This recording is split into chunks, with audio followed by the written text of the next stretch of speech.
დიდი ორომტრიალია მსოფლიოში იცით თქვენ. უკრაინის თემა მესამე ხარისხოვანი გახდა მეთქი თუ ვიტყვი, შეიძლება გვარიან გადაჭარბებად მოგეჩვენოთ. კარგი, ამას მაინც ვიტყვი. მეორე ხარისხოვანი გახდა გრენლანდიის თემის, გრენლანდიის საკითხის შემდეგ.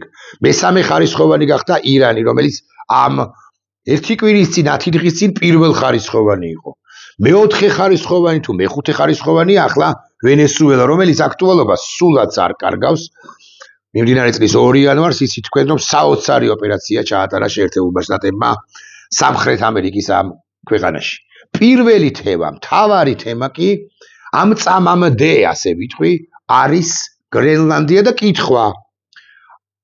მოახდენს თუ არა ამერიკის შეერთებული შტატები გრენლანდიის დაპყრობას, რისი ძალაც ასაკვირველია მას აქვს, ოკუპაციას და ანექსიას. მარტივად რომ ვილაპარაკოთ, წაართმევს თუ არა ამ ვებერთელა კუნძულს, გრენლანდიას, დანიას.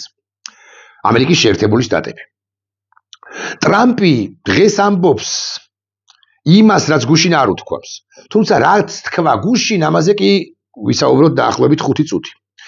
ტრამპმა გრენლანდიასთან დაკავშირებით ვიდრე დავოსის ეკონომიკურ ფორუმამდე, სადაც ხაშვის რთულად ჩავიდა თვითმფრინავი კლიმატური პირობები, თვითმფრინავის გამოცვლა და ასე შემდეგ. ტრამპმა თქვა შემდეგი სიტყვები. სამხედრო ძალის გამოყენება არ განიხილება, არ ვფიქრობ, რომ ეს საჭირო გახდება, გონია რომ ადამიანები საღაზრს გამოიყენებენ. ეს გამოიყენებენ თუ დაეყრდნობიან, საღი აზრი ეკნებათ ადამიანებს.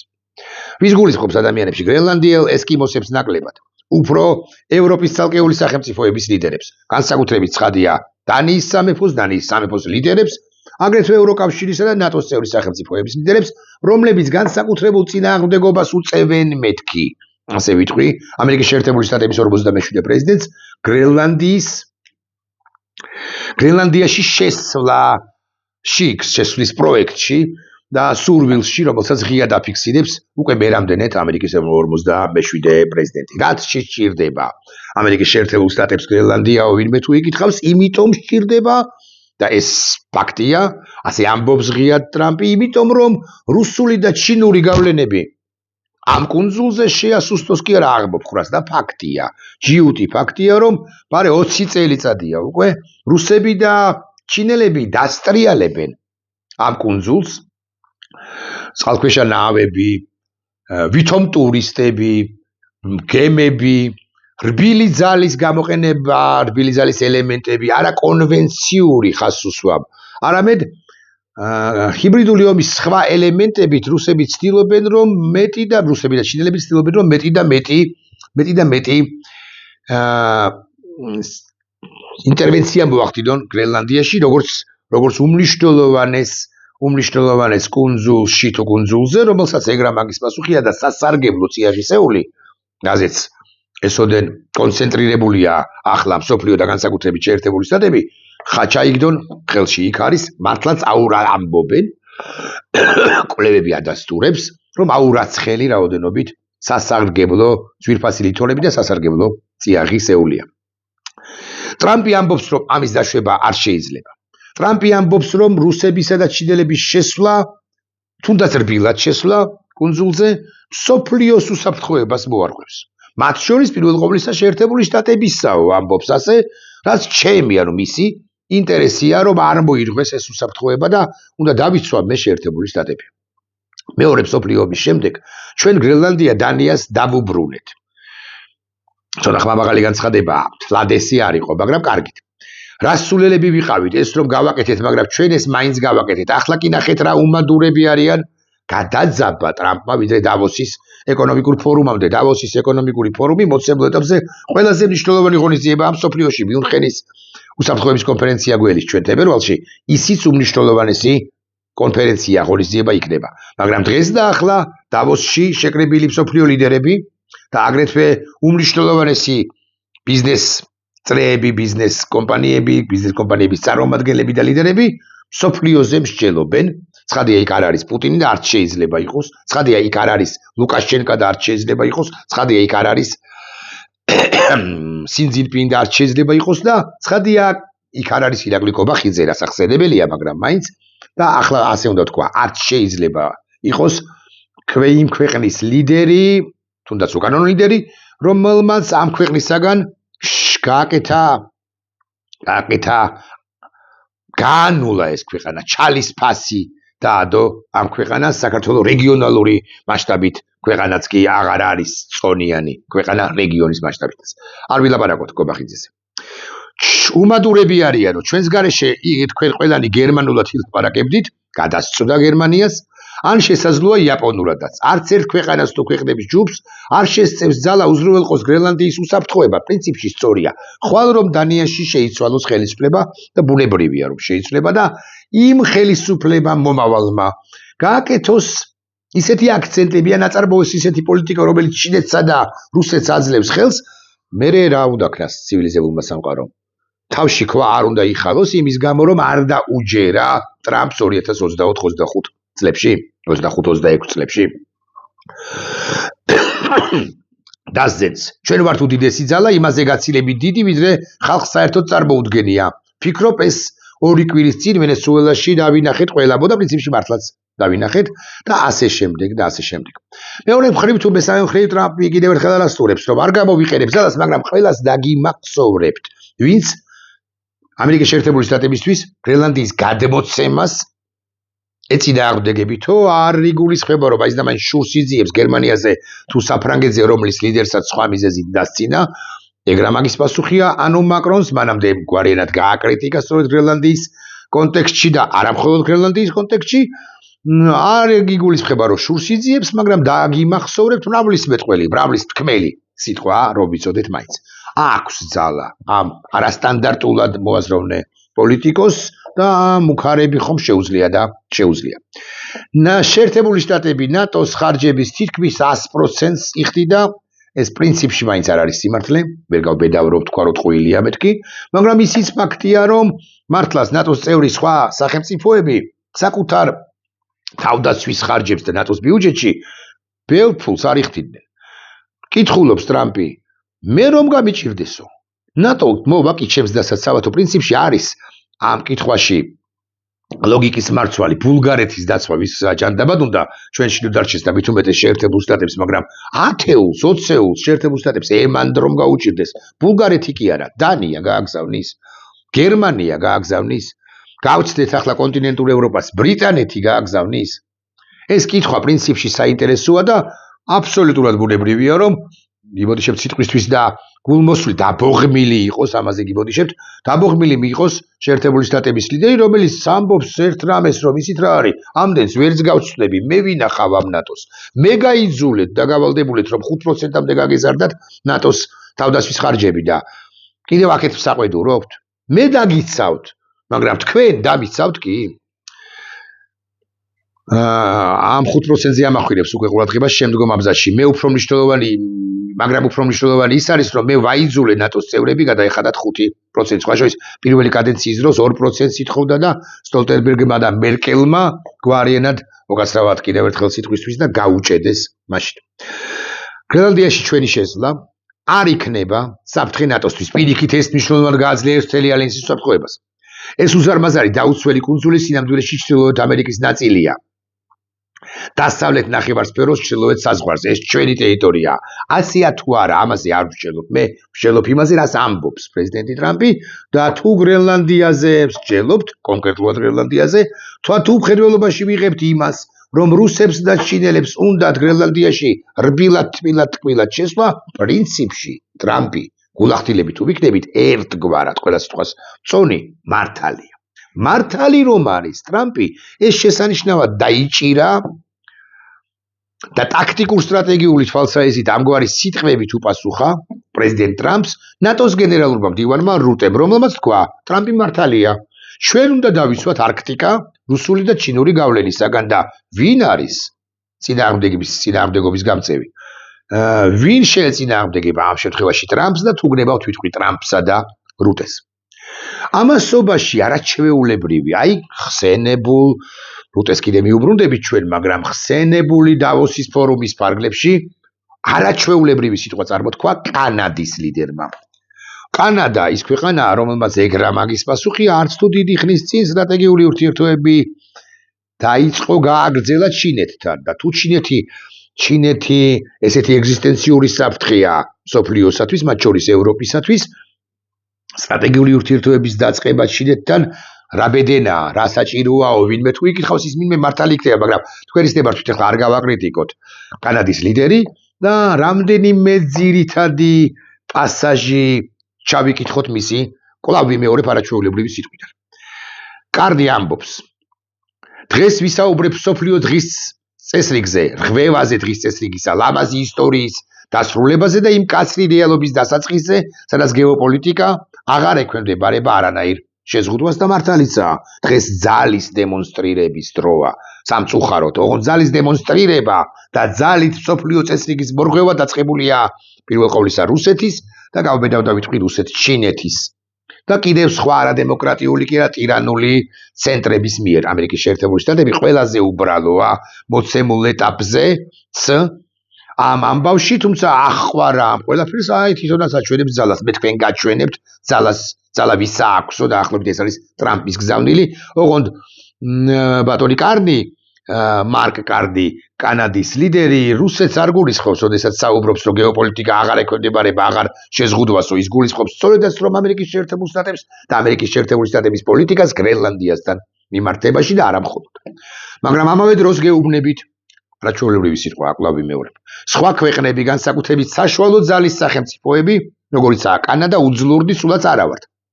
ჩვენ გვაქვს უნარი შევქმნათ ახალი წესრიგი, რომელიც გააცოცხლებს ჩვენს ღირებულებებს, ადამიანის უფლებების პატივისცემას. ცხადია, რომ ასეც უნდა იყოს საშუალო და პატარა ქვეყნებმაც.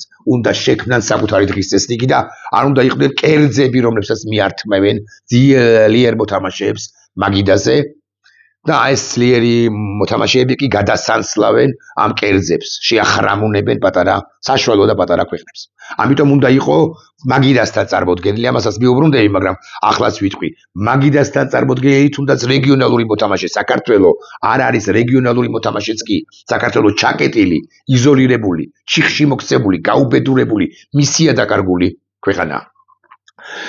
საშუალო ძალის ქვეყნებს აქვთ უნარი შექმნან ახალი წესრიგი, რომელიც გააცოცხლებს ჩვენს ღირებულებებს, ადამიანის უფლებებს, მდგრად განვითარებას, სოლიდარობას, სუვერენიტეტს, ტერიტორიულ მთლიანობას. ნაკლებად ძლიერთა ძალა იწყება სიმართლითო, ამბობს კანადის ლიდერი. ყოველდღე გვახსენებენ, რომ ცხოვრობ დიდი ძალების დაპირისპირების ეპოქაში, რომ წესებზე დაფუძნებული წესრიგი ქრება, რომ ძლიერები აკეთებენ იმას, რაც შეუძლიათ, ხოლო სუსტები იტანენ იმას, რაც ისი ატანას უწევთ. დღეს უკაცრავად დღეს ეს აფორიზმი თითქოს გარდაუვალობადაა წარმოდგენილი.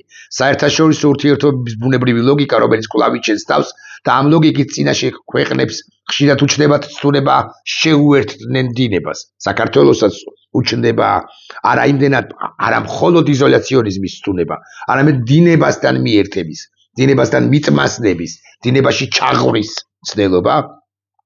თავი აარიდონ პრობლემებს. ივანიშვილი ცდილობს, რომ მე თუ დავხუჭავთ, ამბობს, რომ მე თუ დავხუჭავ თვალებს, პრობლემები აღარ იქნება. პრობლემები თვალი გახელილი გაქვს თუ არა გაქვს, ხო, პრობლემები არის და როცა თვალი დახუჭული გაქვს, მაშინ ამ შემთხვევაში შენ ვეღარ ხედავ, იდენტიფიცირებას ვეღარ ახდენ ამ პრობლემებისა და შესაბამისად ვერ ებრძოლები იმ ავადმყოფობებს, რომლებიც შემოსულია შენ სახელმწიფოებრივ ორგანიზმში, თუ შეგრჩენია ეს სახელმწიფოებრივი ორგანიზმი როგორც ასეთი.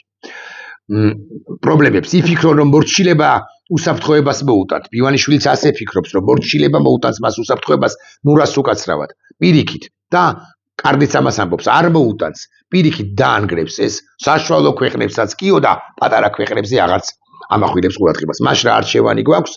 კითხულობს კარნის და მე უკვე ახსენებს ჩეხეთის ლიდერს დისიდენტ ვასლავ ჰაველს, ეს სახელწოდებით ძალა უძალოთა და მე უკვე მსჯელობს, გვარიერად ცხვილი პასაჟებია ვასლავ ჰაველზე, მის ამ ესეზე და ამ ღირებულებებზე, რომ უნდა შეეწინააღმდეგო, შენი დღის წესრიგი შექმნა, უნდა გაერთიანდე, უნდა ღირებულებები დაიცვა და ასე შემდეგ და ყველაფერი, რაც ახლა ვთქვი და რაც არ მithქვამს, ცხადია უმრავლესობა აზრების უმრავლესობა თქვენთვის არ გამიცვლია კანადის არაჩვეულებრივი ლიდერის არის სწორი.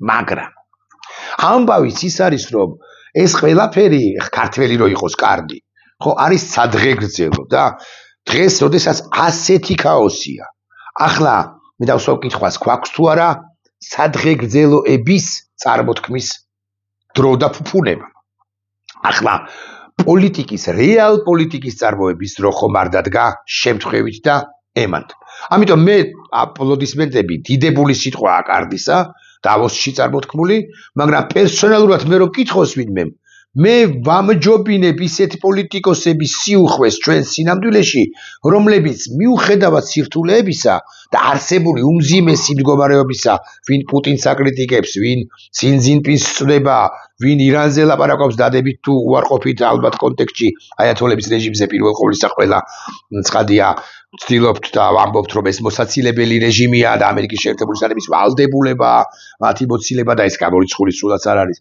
ვინ ტრამპს გადასწრება და ვინ ტრამპის მოწინააღმდეგე ბაიდენს თუ ოპონენტ ოდინდელ ოპონენტ დემოკრატებს შეუპირისპირდება და გააკრიტიკებს იმის გამო რაც მოხდა აქამდე ვინ ობამას ვინ მერკელს და ვინ სილვიო ბერლუსკონის ასე მაგრამ ყველაფერი გასაგებია სიმართლის თქმა აუცილებელია მაგრამ გაცილებით მნიშვნელოვანი არის ამ ტურბულენციაში სწორი გეოპოლიტიკური და გეოსტრატეგიული გადაწყვეტილებების მიღება მეთქი ამას ვიტყვი თამამად და ისევ ვუბრუნდები თქვენის ნებართვით ნატოს გენერალურ მდივან რუტეს და არა მხოლოდ მაგალითად ვუბრუნდები მელონის იტალიის მემარჯვენე პრემიერ მინისტრს მემარჯვენეობა და მემარცხენეობა გამქრალიაო თუ ვინმე მეტყვის ეს დავეთანხმე მემარჯვენე პრემიერ-მინისტრ ჯორჯა მელონის რომელიც ყოველთვის ორბანის მხარდაჭერი გახდა ცოტა ხნის წინ და საოცარია და სამწუხაროა და გულსატკენია რასაკვირველია ეს ყველაფერი მაგრამ გავანებოთ ეხა იმ ამბავსაც თავი კარდისაც დავანებოთ თავი რომელმაც იცით თქვენ რომ ითხარით რომ ჩინეთთან სტრატეგიული ურთიერთობები დაიწყო გააგრძელა და ცალკეული ევროპული სხვა სახელმწიფოებიც აპირებენ ეგრა მაგის პასუხია არა მხოლოდ კონტინენტური ევროპიდან არამედ ბრიტანეთიც კი ჩინეთთან თბილთბილი ურთიერთობების მეტნაკლებად და შექმნას დაწყებას და გაგრძელებას და ვიუბრუნდეთ სწორედ მარკ რუტეს თავარი ისეც უნდა ვთქვა მარკ რუტემ ამ ორ ტრიალში მოიფიქრა შეიმოსაზრებით ერთი გენიალური ნაბიჯი გადადგა მან ამერიკის შეერთებული შტატების პრეზიდენტს შესთავაზა იმგვარი მოდელი ვცდილობ ნახო იმგვარი მოდელი ვითარებიდან და გამოსავალისა რამაც თუ ეს ვიდეოა ახლა გაჩვენებთ This weekly, მე მგონი ეს არის. National security and international security. To deal that people jumped at. რომელმაც პრეზიდენტი ტრამპი ფრიად მაყოფილი დატოვა ჩვენი ეროვნული უსაფრთხოებისთვის და საერთაშორისო ეროვნული უსაფრთხოებისათვის ეს საუკეთესო გამოსავალიაო გრენლანდიასთან დაკავშირებით ამ გადაწყვეტილების მიღებაო ბრძანა პრეზიდენტმა ტრამპმა და ახლა საკუთარ თავს კი არ შევიქებ ცხადია მაგრამ ჩემს იმ სიტყვებს გაგახსენებთ რომლებიც წარმოვთქვი მე ჩემს გადაცემა კონტექსტში და თუ არ ჩნდება აქ ვიდეო ბლოგშიც მე ვთქვი ამ დაახლოებით 10 დღის წინ რომ არანაირი ოკუპაცია და არანაირი ანექსია გრენლანდიისა არ მოხდება მხარეები დანიის ზოგადად ევროპის ნატოს ევროკავშირის ნატოს და ამერიკის შეერთებული შტატების საუკეთესო ინტერესების გათვალისწინებით მივლენ კომპრომისულ გადაწყვეტილებამდე და ეს კომპრომისული გადაწყვეტილება აკი გითხარით ეფუძნება დასაკვირველია მთელი ევროპის გაერთიანებული თუ საერთო მესიჯია ეს ტრამპისათვის მაგრამ გამხმიანებელი არის სწორედ მარკ რუტე რომელმაც ჩააცხრა ეს ძალიან მნიშვნელოვანია ჩაცხრობა ამ ძალიან მძიმე ვითარებისა და დაპირისპირებისა, რომელიც მომწიფდა კი არა, მომწიფებული იყო კი არა, მომწიფდა და რომელიც ღვარს გადასულიც იყო, მეთქი ასე ვიტყვი. შეერთებული შტატების განიზა ნატოს ოფიციალური პირები განიხილავენ ჩარჩო ხელშეკრულებას გრენლანდიაში ამერიკული სამხედრო წარმომადგენლობის გაფართოების თაობაზე. იუწყება ამას ნიუ-იორკ ტაიმსი და პრინციპში სწორს ამბობს სწორი ბრძანება. წინადადება ითვალისწინებს ამერიკის შეერთებული შტატების სუვერენიტეტის მინიჭებას გრენლანდიის შეზღუდულ ტერიტორიაზე, რათა იქ აშენდეს და ფუნქციონირებდეს მნიშვნელოვანი სამხედრო ბაზები. ეს იდეა მარკ რუტეს უკავშირდება, შედარებულია ბრიტანეთის სუვერენულ სამხედრო ბაზებთან კვიპროსზე, ამაზეც ალბათ ვერ მოვახერხებთ, იმიტომ რომ ცისუთია უკვე ვსაუბრობთ, ეს იდეა ხო კვიპროსის მოდელი როგორია მე ამასე ამახვილებელ ყურადღებას და ასე შემდეგ და ასე შემდეგ. არქტიკაზე კონტროლი და რუსეთის ფაქტორი რუსეთი ბოლო წლებში განსაკუთრებით კი უკრაინის ომამდე აქტიურად ახდენდა თავის ჩრდილოეთ სანაპიროების მილიტარიზაციას.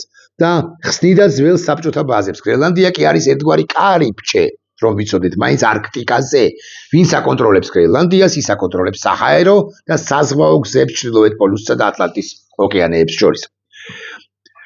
გიუგზე გასასვლელი გაერთიანებული სამეფო ისლანდია გრენლანდია.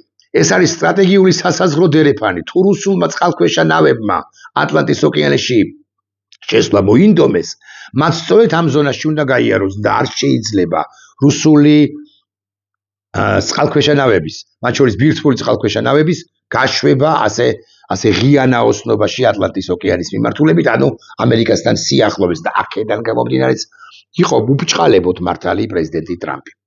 მე არის კლიმატურ ცვლილებებზე და ასე შემდეგ და ასე შემდეგ.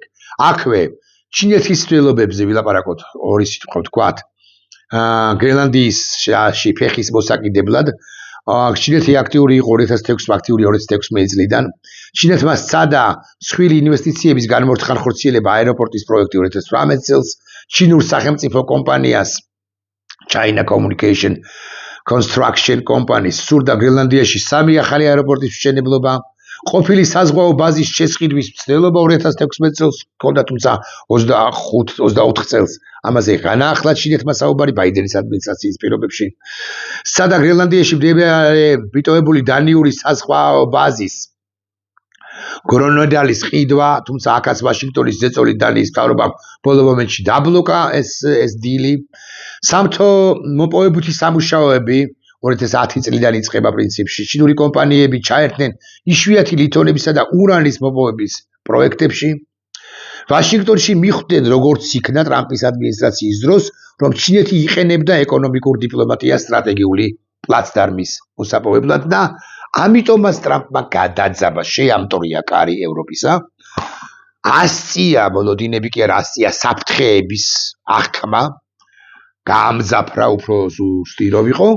და უკვე შემდგომ, როდესაც ევროპამ თითქოს წინააღმდეგობა გაუწია, მაგრამ მეორეს მხრივ უკან დახევა დაიწყო და ტრამპმა უკადრებელებიც კი შესაძლოა რომ ასე მიიჩნიოს აკადრა ევროპის ცალკეულ ლიდერებს და ევროპა მიხვდა რომ წინააღმდეგობას ვერ გაუწევდა თუ ეს უკაცრავად ამ შემთხვევაში ესე ვიტყვი ეს გიჟი მოინდომებდა მართლა გრენლანდიის აღებას, ის აიღებდა გრენლანდიას 24 წუთში, ან 24 საათში. ამიტომ სწორედ რუტეს დაევალა ისტორიული სიტყვის თქმა კი არა, რაც თქვა კარდიმ, არამედ ისტორიული ნაბიჯების გადადგმა და ტრამპისათვის გულის მოქონვა, ასე ვიტყვი. ისეთი კომუნიკაცია ტრამპთან, რაც ამ უკანასკნელს კმაყოფილს დატოვებდა, რაც გინდა ის გააკეთე. მარტივად რო გითხრათ, რაც გინდა ის გააკეთე. ოღონდ არ დაიპყრო, ოკუპაცია არ მოახდინო, ანექსია არ მოახდინო. ჰიბრიდული რაღაც ელემენტების გამოყენებით არ შეხვიდე. არ ილაპარაკო იმაზე, რომ 700 თუ 800 მილიარდს გადაიხდი, არ იყიდება. რაღაცეები დონალდ არ იყიდება. გაიგე ეს. ეს უნდა იყოს გრენლანდიის, მაგრამ სტრატეგიული თანამშრომლობის ფარგლებში და ჩვენ აქამდე მივალთ, იმიტომ რომ მაინც ამოწურული საკითხი არ არის, შეიძლება ხვალზე სხვა დეტალებმა იჩინოს თავი და სხვა აქცენტები გაკეთდეს, სხვა რაკურსები. თალჩევი დავინახოთ ეს საკითხები. ეს საკითხი და საკითხები, ხო? მივალთ აქამდე ნებისმიერი რამე, რაც ევროპის, ნატოს, კანადის და ამერიკის შეერთებული შტატების უსაფრთხოებისათვის იქნება აუცილებელი. კარტ ბლანში გაქვს. და ტრამპი გმაყოფილია. სხვაშორის ამასობაში იბოდა პრეზიდენტმა პუტინმა. სულ რაღაც, აღარ მახსოვს, უცბად გეტყვით. მოდიშ ვიხდი ვიდრე პუტინის ბოდბაზე ვიტყოდე ორ სიტყვას. ტრამპი ამბობს რუტესთან შეხვედრაზე. ნატოს გენერალურ მდივანთან რუტესთან გამართული ძალიან პროდუქტიული შეხვედრის საფუძველზე ჩვენ ჩამოვყალიბდით მომავალი შეთანხმების ჩარჩოზე გრენლანდიასთან და ფაქტობრივად მთელ არქტიკულ რეგიონთან დაკავშირებით. ეს გადაწყვეტილება მისი დასრულების შემთხვევაში იქნება შესანიშნავი ამერიკის შეერთებული შტატებისათვის და ნატოსათვის. ამ ურთიერთგაგების საფუძველზე მე არ დავაწესებ ტარიფებს, იცით რომ ტარიფების დაწესებას აპირებდა თებერვლის დასაწყისიდან და მიმდინარეობს დამატებითი დისკუსიები პროექტ ოქროს გუმბათთან დაკავშირებით, რამდენადაც ის ეხება გრენლანდიასაც დამატებით ინფორმაციას მოგასწრით მოგვიანებით. JD Vance, მარკო რუბიო და ვიტკოფი საჭიროებისამებრ პასუხისმგებელი იქნებიან მოლაპარაკებებზე. და ასე შემდეგ და ასე შემდეგ. ეხლა თავის მხრივ პუტინმა თქვა, რომ იქ გაიხსნა რაღაც მე-19 საუკუნის ისტორია, ალასკის გადაცემის ამბავი, ილაპარაკა ფართობზე, თუ ალასკისა და თუ გრენლანდიისა და იქ ასახლა რაღაც რიცხვები, რა თანხად გაყიდა რუსეთმა და ამერიკამ რა თანხად შეიძინა ალასკა და ახლა მე უკვე დაასახელა, რომ დღევანდელი ფასებით ამ წლების განმავლობაში ინფლაციის გათვალისწინებით ეს თანხა 7.2 150 მილიონი დოლარიაო. გრენლანდიის ფართობი არის ესე იგი ამდენიო და მისი ფასი არის სადღაც 250 მილიარდი კი არა, მილიონი დოლარი. ამით ცდილობს პრეზიდენტი პუტინი იმის თქმას, რომ გრენლანდია საბოლოო ჯამში არანაირი ფასი არ აქვს, ისევე როგორც ალასკას მოცემულ ეტაპზე ფასი არ აქვს, თუმცა რასაკვირველია ეს ასე არ არის. დაბალგანვითარებულ რუსეთს ინტელექტუალურად დაბალგანვითარებულ პრეზიდენტ პუტინს არ შეიძლება ეს მოდეს ამა თუ იმ გეოგრაფიული სივრცის, ამ შემთხვევაში გრენლანდიის არსებითი კონცეპტუალური ღირებულების თაობაზე და არ შეიძლება ჰქონდეს ინფორმაცია იმის თაობაზე სრული, რა ხდება გრენლანდიაში, რა სასარგებლო წიაღისეული არის იქ რეალურად, თუმცა თავისი სურვილუკები, რასაკვირველია ჩინეთს უფრო და რუსეთსაც, რასაკვირველია გრენლანდიასთან იმართებაში აქვს. აი ამ სტრატეგიამ, აი ამ ტაქტიკამ სტრატეგიამ ტრამპისა და ადეკვატურობამ ევროპისა, მაინც ასე უნდა ვთქვა, განაპირობა ის, რომ ახლა გარწმუნებთ, ნელ-ნელა ჩაცხრება და კულისებში გადაინაცვლებს მოლაპარაკებები გრენლანდიასთან დაკავშირებით და ხვალ არა და ზეგ არა და მაზეկ პირობითად იქ გაჩნდება კიდევ გავბედავ და ვიტყვი ათობით სამხედრო ბაზა ამერიკის შეერთებული შტატებისა.